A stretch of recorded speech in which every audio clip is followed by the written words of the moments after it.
I think it is. So fingers crossed. I don't know if anyone else got a notification that it's recording. It says it's recording. Yeah. Okay. Well, excellent. Thank you so much. And go for it. Awesome. Thank you. I know we have one more panelist going to join us as well. She might be on campus too, so it may take a moment for if the network is down to work out that little kink. All righty, so I'll introduce myself. If other folks want to introduce themselves in the chat, you're welcome to, and then I'll introduce the panelists. But my name is Jackie Wallace. I'm Associate Director of Career Education on the Career Services Office on campus. My role is new in the last couple of years to help us lead strategic plans and collaborate with our awesome, amazing team and doing more collaboration and outreach across campus about embedding education into the curriculum. And there's also so much collaboration that's been happening in pockets throughout campus, being able to bring that to the forefront and share best practices with each other as well in creating those spaces. So I'm excited to be able to do that. Kate, you want to say hello too from our office? Sure. Hi, folks. My name is Kate George. I am the Assistant Director of Career Services. I'm the career coach for our STEM and healthcare programs. I'm just really excited to be here, listen to all of you, how you've incorporated some of the career readiness components, and just some general ideas. I think this will be great. All right, so my career industries as well as I'm a career coach for exploratory and undeclared students. And I'm also, and I've been for many years, the career coach for education, public and human service fields. So I've had an opportunity to collaborate with a lot of different faculty and departments across campus too. So today we're focusing on integrating career readiness competencies into the curriculum, which really helps students become more engaged in classroom activities and in content really it's relevant to their future careers. And oftentimes they're already doing some amazing things, you know, through project-based learning and stuff too. And it's articulating those skills in an effective way to future employers, whether applying for internships or other experiences or their first job. Being able to have that language is so important in building their confidence as well. So thank you for joining today's panel. We have a number of faculty participants on today's call that have been doing some great work and some unique work, and whether developing it for the spring or if they've been embedding it throughout the semester as well, we'll get a chance to hear from a number of folks on today's panel. And so I'll introduce who we have that'll be taking the lead today. So we have Dr. Ashraf Attia, who's a chair, marketing and management, also professor in marketing. Dr. Barry Friedman, professor, human research management. We'll also have Kristin Gublo joining us, instructional support and advisement coordinator for chemistry department. Kennel, department chair and associate professor of theater, and also Maureen Melville, visiting assistant professor, marketing and faculty career mentor. I'll point out too that this fall we had opportunity to work with ACU and their the Career Institute, and both Krystal and Maureen served on that project with us too. So thank you for joining us in a couple of those different spaces today. Because we have so many represented from the School of Business and jumped on first, I'm going to put the ball in your court first. If you want to kick it off, be able to share some of the work that you're doing in your departments related to career education and competencies integration of the curriculum. So can you take some time, highlight a couple of initiatives you're working on? Barry and Ashley, if you want to go, and Maureen as well. And whoever would like to go first, feel free. Okay, I would like to actually, you know, like it's we have great teamwork in the School of Business in the in the marketing and management department.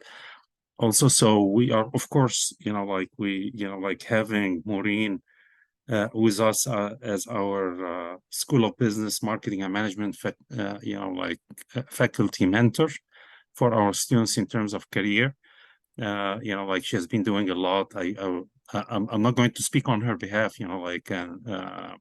one-to-one meetings with the students with her industry expertise. So she's really a big addition and she's a pioneer in this field. So I'm very happy that, she's with us today. So in the marketing and management department, I got contacted by Elise. Gary came to our School of Business meeting about a little bit over a year ago. He spoke about some of the career integration, into the curriculum. And I was impressed really by like integrating that into chemistry 494, I believe, if I remember correctly. And then Elise, actually, as our business coach, as our former or our alum in the HRM, like program. She's now our, business coach and business liaison, School of Business liaison in this.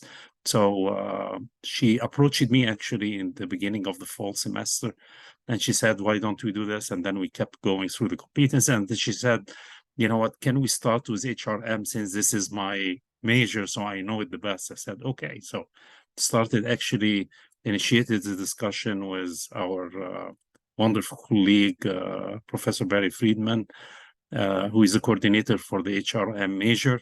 And then I got, after that, like one more HRM faculty, and then we got a third one, and we started to meet. And then we started actually top bottom, with the key competencies, of course, the 8 key competencies, so that we can just integrate it into the curriculum. And so we started actually, what do we do in the senior year? We started with a course, and then, how many visits for the course. And then after that, we went down to the junior year. We got a couple of courses in each senior and junior.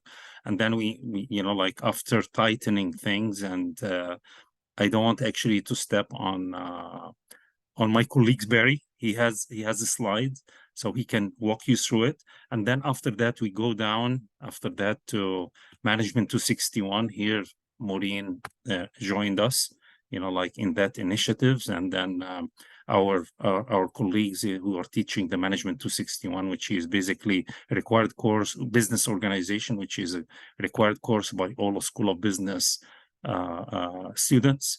So, and then after that, we have as well COM 211 in the freshman year. So we have Management 261 between freshman and sophomore year. And then we go down to COM 211, which is, like a communication course designed specifically for School of Business students. And Elise was covering that, was covering all the sections. So, so we said, okay, we start with HRM, and then we take it further after that. Because if we do it right in HRM in the spring, and then we do Management 261 and COM 211 in the spring too, we are laying the foundation for all other majors within the marketing and management department, and possibly accounting, finance, and law to join us after that. So this is the background of it.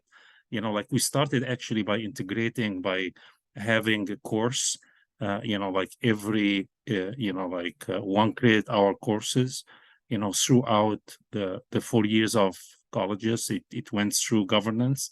It didn't, that's at the time of Dean Richard Skolnick. And then it went through governance, and then it stopped at, I believe, like one of the, I don't think it wasn't APC, the, priorities and planning. And then I believe that was a transition to a new dean. It didn't go, it didn't follow up on it after that. But we thought that this is a great start, for us to work on integrating career, career services into curriculum. So maybe my colleague Barry has beautiful slides, so he would share everything that's in there. Thank you. Thank you, Barry. Yeah, I have beautiful slides. Let's see. Hopefully everyone sees them. Yes, thank you. Let's see. Come on. There we go. So the whole idea, we're a school of business, and I'm the head of the HR discipline.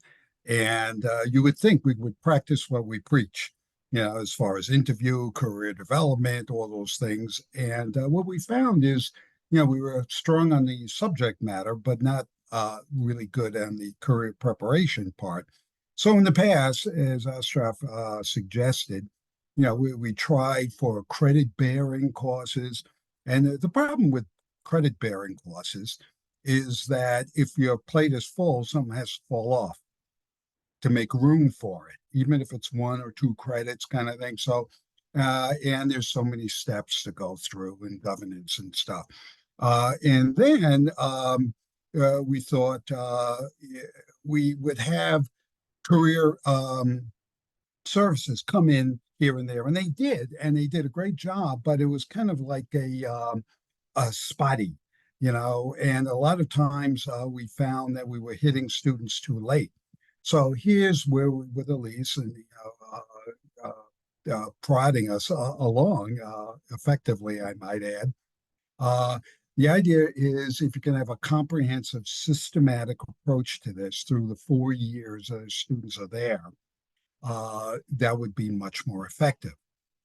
So we're starting with, we hate to call it a pilot, but it's the first discipline out of the box. Marketing perhaps will be next, etc. We'll go through it. And you guys are familiar with the Nance, and I saw the chat, Jackie, that you put there.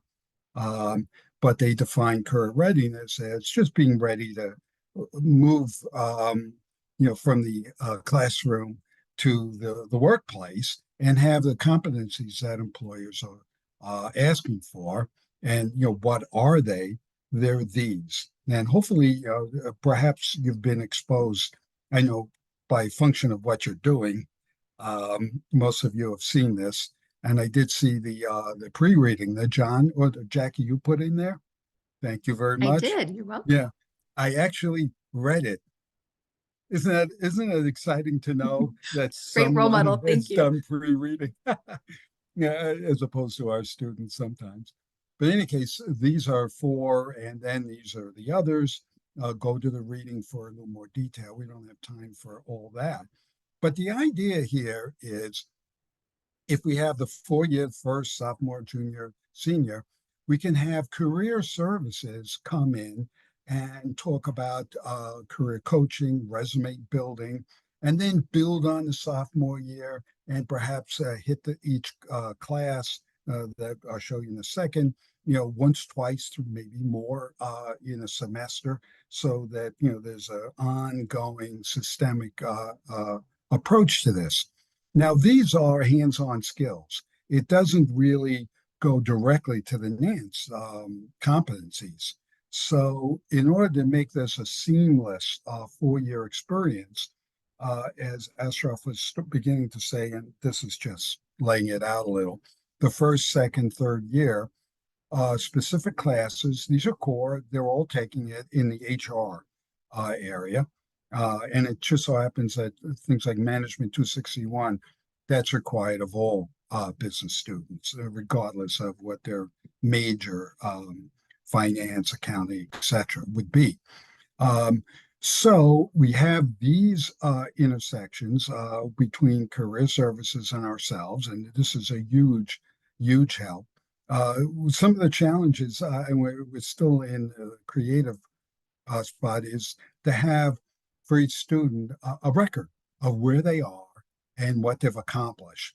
It's almost like if you're Mr. Dr. Wood there would know this. If you had a portfolio of music or art, you walk in with a binder, and the handshake, might fill that purpose. But we're still working on that. But for each year, you've got career services coming in.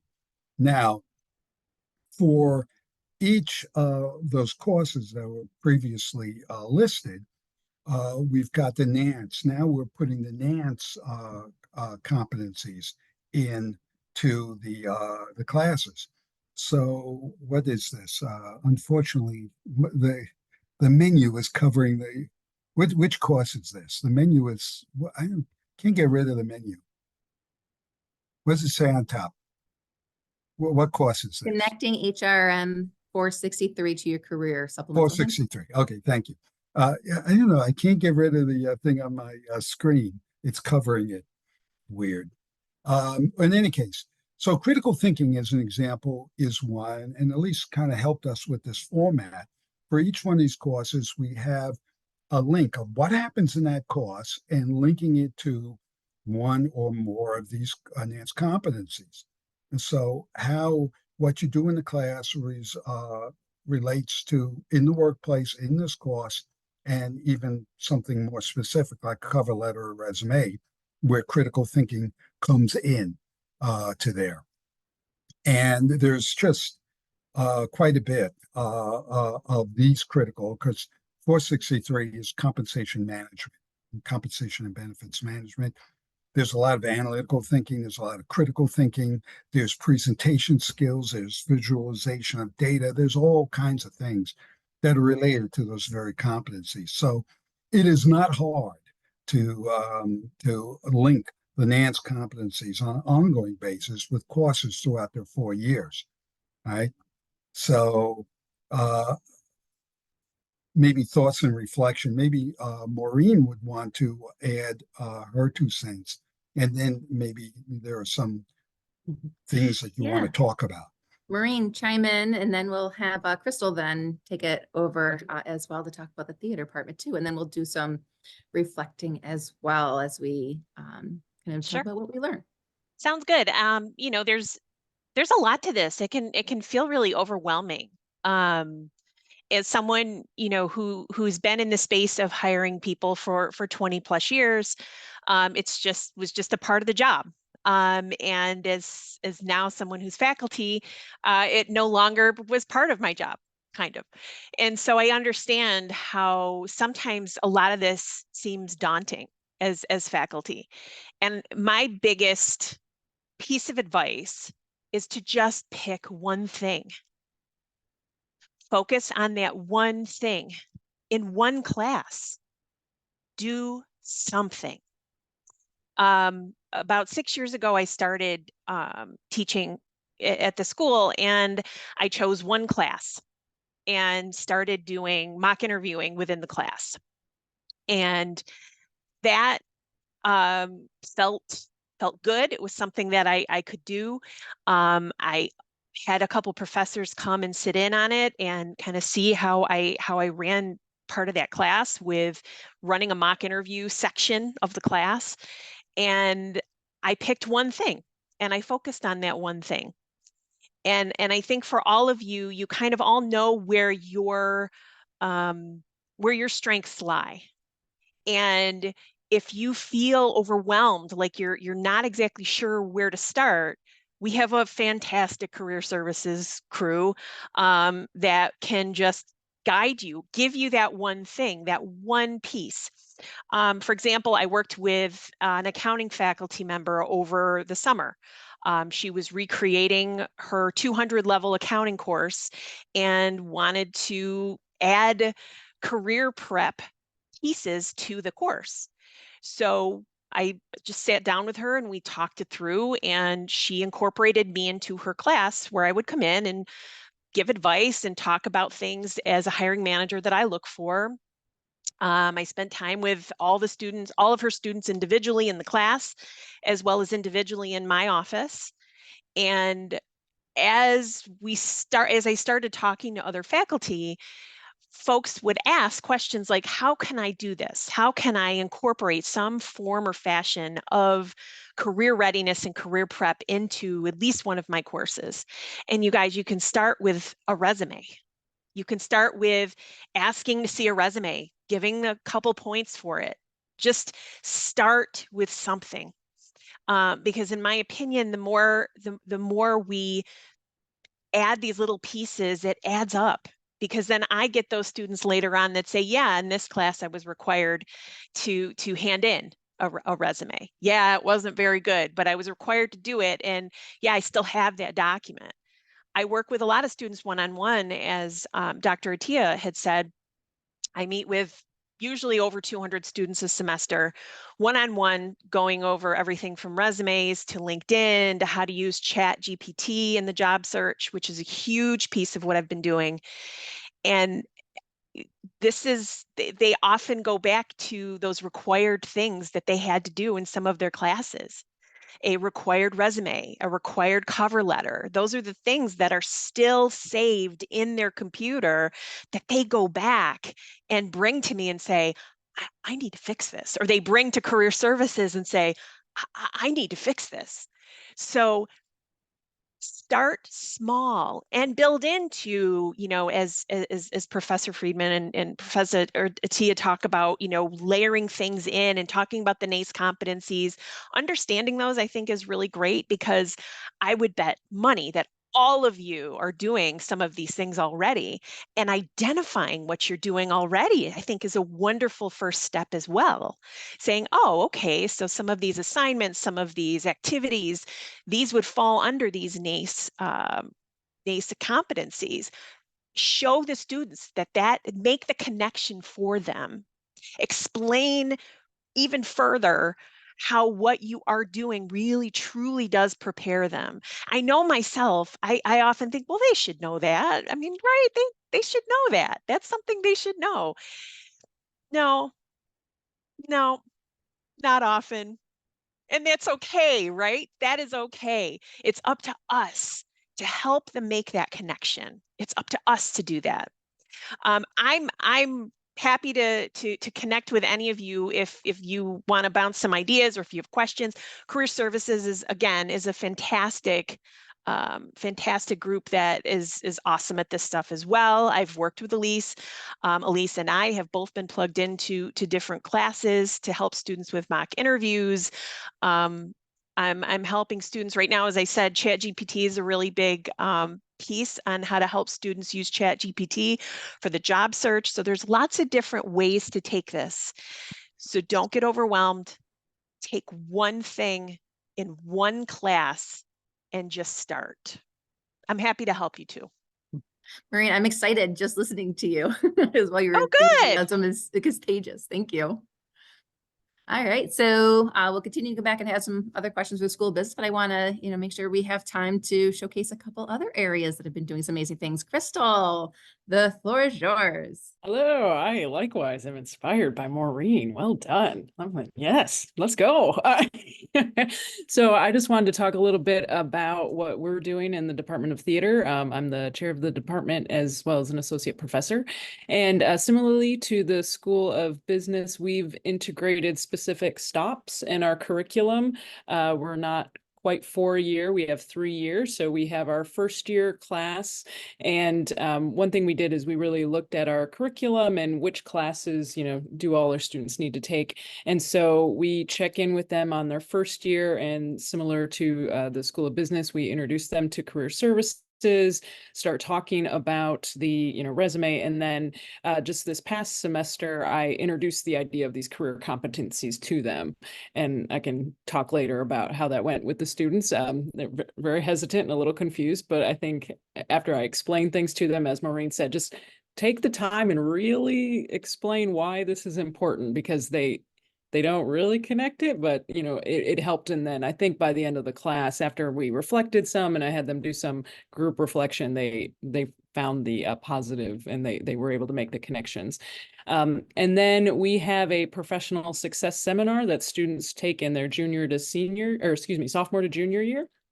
And that's when we really knuckle in on the portfolios, trying to find jobs, how to look for jobs, where to look, and then I do a, look close by within 100 miles. And then I'm like, sky's the limit. And then also in that class, we do immediate upon graduation, and then like 5-10 year career goals. And I instill you're not drawn, you're not tied to any decision you make, but today, on this day, in this afternoon class, what do you want to do? And like, where do you look for careers? And then with our senior capstone, that's when we really, of course, put all the things we've been talking about and then put it into action. And hopefully, they are applying for jobs and they're having those interviews, and we're working with them. In addition to those 3 points where all of our students check in, we have career services come visit many other classes within our curriculum. And then some other cool things that Career Services has is a free wind scrolling internship available on your website. And so on our current students page within our website, that's where students learn how to get involved in the department. And then hopefully they make the connection like, oh, with those skills, I can also look at all these jobs of like current people looking for, workers. And so helping the students see the link of do the work in the department. And then in the couple of years, you can get jobs, or even, this summer, or, and so that's been great to have that for our students. And then just this semester, or this year, I should say, we are integrating career readiness into our annual assessments, departmental assessments. And so we are making it a goal we took the 8 and chose 4, and we are assessing how we integrate these career competencies into our curriculum. Thank you. And I know, Krystal, you have an amazing handout too. If you want to send it my way, I'll make sure all the participants have a copy too, as far as not the handout, but the overview of what the charge was for the department too. Yes, I can do that. Awesome. And Kate, I don't know if you want to take a moment, because Kristin wasn't able to join us this afternoon, but just highlight some of the collaboration that you and the chemistry department have had an opportunity to accomplish. Yeah, absolutely. So Kristin has been a real force, and it's been so fantastic to work with her. Similar to the business and theater department, we just built out a schedule with certain steps where we would essentially have like tailored presentations for first years, for sophomores, juniors, and seniors that meet their career development needs at those specific times, and making sure that we're reaching each and every one of those students. And I know for me, at least, when I go into these classrooms, it's really about, guiding students through obviously the career development process and understanding what resources they can connect with, but also allowing them to identify, here's other people you could reach out to, here's alumni that you could connect with, here's how to connect with them. And also really tying in, as was mentioned earlier, those NACE career readiness competencies. So allowing them to actually get practice with identifying for themselves, what competencies have they developed? What's an example of an activity they've done in their classroom that's developed that? And how do they articulate that on things like their resume, their cover letter, their LinkedIn? So that's stuff that we integrate within those presentations so that students automatically have practice doing that, so that by the time they graduate, they feel confident that not only are they prepared for these types of positions that they're applying to, but they know how to show employers that they are prepared for that. So really with the chemistry department, it was about those structured presentations. And then again, we also did the syllabus integration similar to human resources, but we did that for their Chem 494 capstone class, in which we were able to connect how essentially the research and the presentation skills that they developed in that course directly tied to, for example, the career readiness competency of communication, right? It's a given, but just kind of making that clear connection for students understands that, hey, like when I'm in an interview with an employer, I could bring up how during my capstone class, I did this really awesome activity. And that's, by the way, going to help me be able to communicate with my coworkers and my supervisor in this role. So I think that that's really where it was at with the chemistry department. And they've been really great champions for it, for sure. Kate, thank you so much for jumping in and showcasing some of the great work that's happening, especially in the STEM areas as well. And so the next question I'm going to put over and start with Krystal this time. And you alluded to it in your presentation as well, but can you talk to us about how it's going? You had mentioned kind of students' feedback and kind of just working through it and stuff too. So what have you kind of experienced so far when you've started to integrate? What are some of your takeaways? Yes, I would say we've had some pretty good success. I was very fortunate to have the faculty and staff of the department got on board pretty quickly, and I realize that will not be true in all departments. And so I realized my fortune there. And I think, again, sort of talking in terms of connecting with the students, really, taking the time to explain what the benefit of it. And so, for instance, as faculty and instructors, you don't have to do a lot to change, like has been said already, you're already doing so much of this. You just need to take a moment to explain how it connects and be very just blatant. And as Maureen said, you're going to be more obvious than you think you need to be. And so, but I think it really brings up it really helps the students. So for instance, we have an introduction to technical theater class that we taught. And so this is a class it's production skills based, where students learn how to, hand stitch and use an electric screwdriver, how to sweep and mop a floor, things like that. And, on the face of it, they're very sort of simple skills, but what I did this year, this semester at the end of the class is we talked through how, in the industry of theater, these are standard practices, and there's an expectation of how to do it, and so knowing these skills, it's professionalism, it's teamwork, and then together these small skills usually build up to putting on a show, or building a costume, or building a set, or hanging and installing a whole lighting, visual, projection, sound rig. And so by kind of taking the time to showcase how, learning these small skills, they build up to, again, communication. You need all the teams working on a costume piece need to communicate to each other. We need leadership, who's guiding this, project of putting a set together, who's the professionalism of having your part done so the other person can take over. And so I think that's been pretty helpful. And then and I will say, with our work with career services, Megan Mazzacone, who's not here, but she's incredible, and I just want to give her a shout out.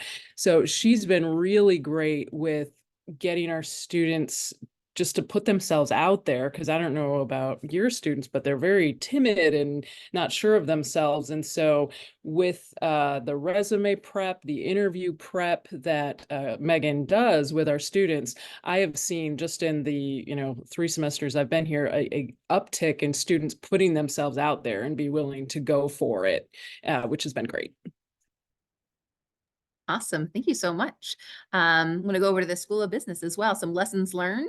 How have some of the initiatives gone as far as starting to implement? And I know some of the best practices you've been doing kind of for many years too. So the floor is yours too, if you want. Yeah, I feel like this is definitely something that we've done for a while for a lot of us. We've worked with Elise and Tycho and folks from career services. So, and for anybody here, you can very easily say, yeah, business school, of course, right? That just makes sense. And as I kind of think about other folks here and how, things you can do, I can't stress enough how just picking one thing, I think, would be a really great place to start. I think for us, I know for me, I can only speak for myself. I'm getting a lot of repeat customers, a lot of students that are willing to talk to me more than once about their career. And I see that as a win. When I can get people excited to talk about a resume or their LinkedIn profile, or how do I research companies that I want to work for? When I can start having those conversations, I know I'm going on the right track.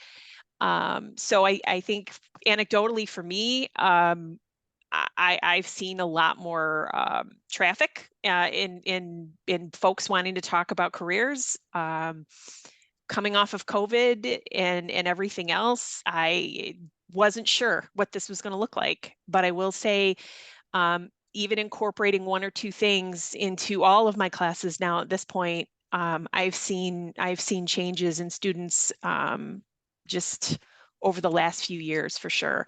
Having more resumes, having more confidence in themselves when they speak, when they're able to do a pitch on why they should be hired.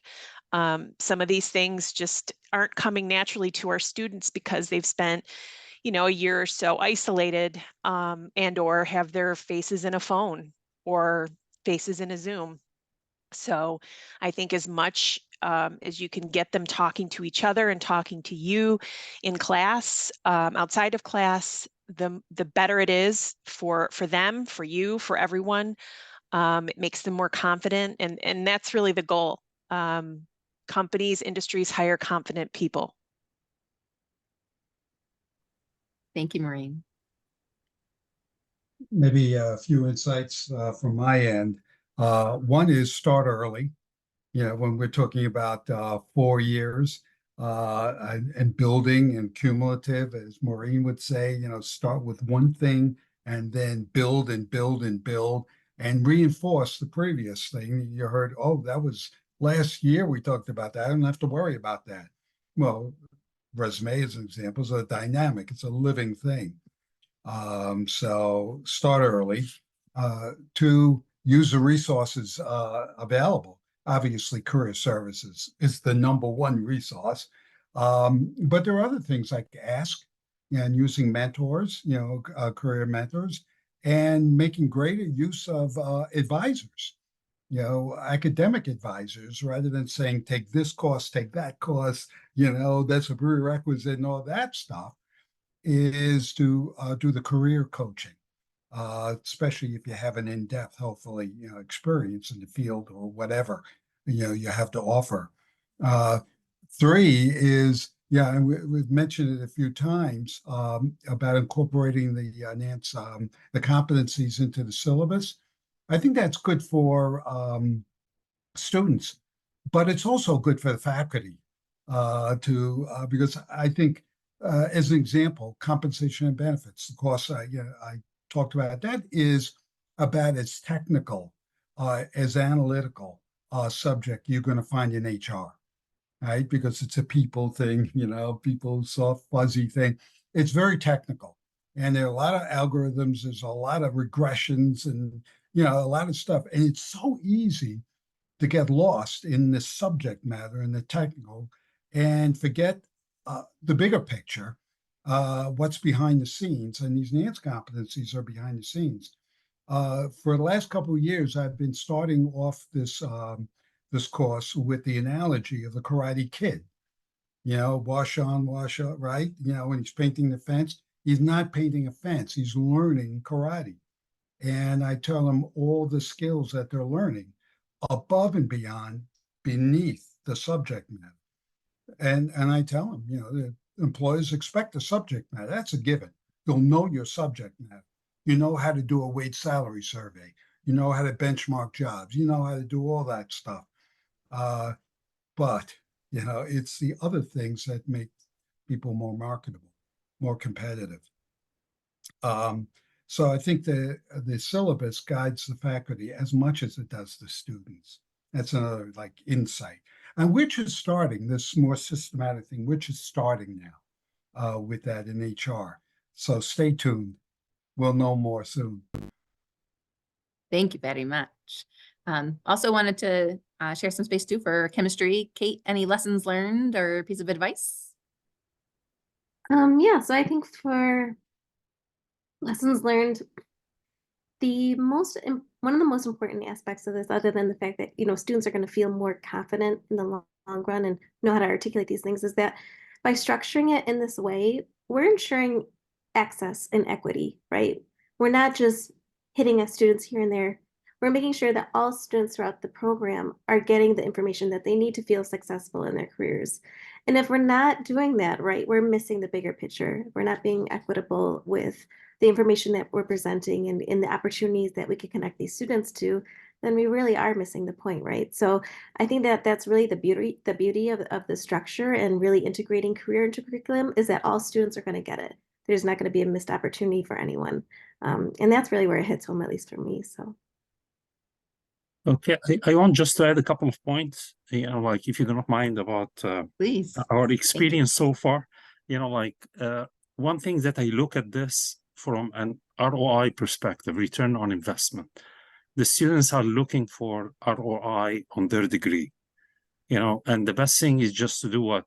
To try, to graduate when they have jobs in hand, when they are really prepared, not to graduate and then after that say, oh, what am I doing next? So this is really, if we put this in our mind, we are doing a great service to our students. The second thing, of course, we are lucky really to have Maureen, who's trying to do her best left and right, until we started to try to institutionalize, the integration of career readiness into our curriculum that we are trying to work on for the HRM major, plus the first and second year management 261, in addition to Com 211. where you have a career coach, or you have Elise is committed to come to these classes, and Maureen as well is helping in that aspect. So the institutionalization put everything in a system, in a cohesive system, so that we can career services, I want to tell them, your outreach, it means a lot. Like when they came to our School of Business meeting, Gary Morris, and it was an enlightening what they are doing with Chemistry 494 in terms of integration. We are ACSB accredited, so we have to get our students as much as we can prepared. We are doing a lot of the key competencies, but you know what, how to put it together, how really to integrate the career piece into for them to graduate when they are career ready, like apply for jobs from before. They have all the resumes, they have the LinkedIn accounts, and like all of this is really quite important from an administrative perspective. That's really very important. Thank you so much. One last thing for faculty real quick, Jackie. Please. It's really, really important as faculty, buddy up with someone. Pick, someone you work with on your team, or maybe it's a different discipline, or someone, I just feel like it makes the work a little bit more enjoyable, where you can bounce ideas off each other. Of course, you have lots of resources as well, but I think, finding a couple colleagues to kind of sit down and say, what are your thoughts here? And start having those conversations amongst yourselves will give you more ideas and ways to think about what is the low-hanging fruit, where should we start. I just feel like that, for me, I feel like that's been super helpful, and I just wanted to bring that up. If you can think of a colleague or someone you enjoy working with, have that conversation, see where that goes. Awesome piece of advice there too. We just have a few minutes left. Wanted to make sure we open it up to questions before we do some parting words. There's some resources in the chat as well. I think we just need to share permission on one of the documents, but feel free to check them out. So if you want to take a moment, put questions in chat or take yourself off mute. I'll also add that we have a couple of breakouts happening next week. So if you wanted to learn more and start to get some hands-on experience of implementing some of these best practices, next Tuesday at 4 o'clock, we have a great opportunity. We have the National Association of College Employers joining us to do a workshop and sharing some best practices and articles and what other institutions are doing as well. And then on Thursday, you can bring your syllabus. We're doing some, action planning. We're going to break into some groups and stuff too. So if you have even a colleague that you want to bring with you from the same departments and stuff as well, join us. We hope to see you Tuesday and Thursday. And with that being said, let me know if you have any questions. And then we'll do some parting words of advice.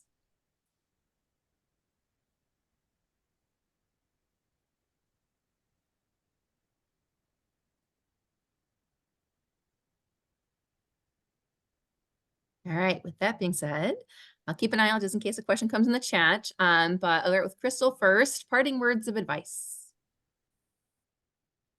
Be patient and don't be too hard on yourselves, and be open to collaboration, and I've already said it, but I'll say it again. Just baby steps. You don't have to do the whole thing and all one. Just do one thing, one thing, and you'll be amazed. Barry, your mic's off too already. So do you want to do your parting word of advice? Yeah, Barry, over to you. Any parting words you want to share? Sorry. Last words, parting words. Keep reinforcing and building on what you did last, and do something in every class, even if it's just a kickoff or an icebreaker. Just keep it, keep it alive.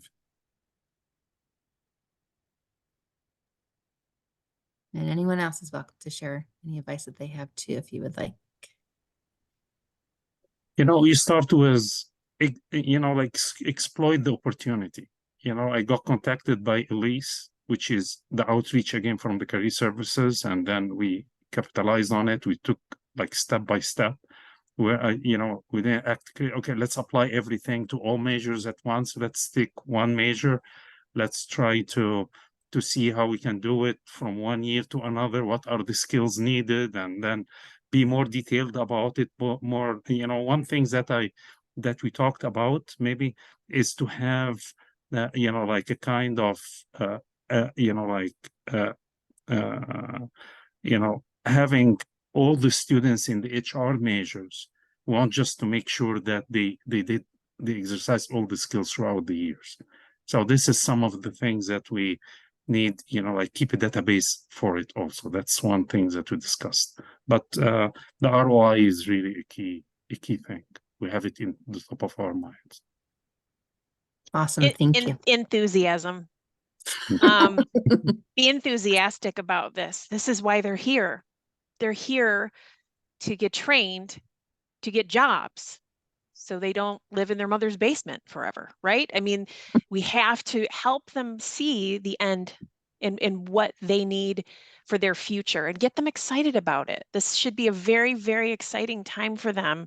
You know, I can still remember how excited I was so long ago about it. So everything everyone else said for sure, but be enthusiastic, find that one thing, and just keep trying and reach out, use your resources. Wonderful. And so to conclude our session this afternoon, I just want to thank our panelists again for sharing best practices, but above all, too, just the amazing collaboration and energy that there's been around career integration. Everything has been amazing and drives us and finds meaning for us too in the work that we do. So thank you very much. And thank you to everyone that jumped on today. Today has been recorded, so please share out with your departments as well. And I hope to see folks next week at our 2 follow-up workshops. So good luck out there. Happy New Year to everyone. And thank you again.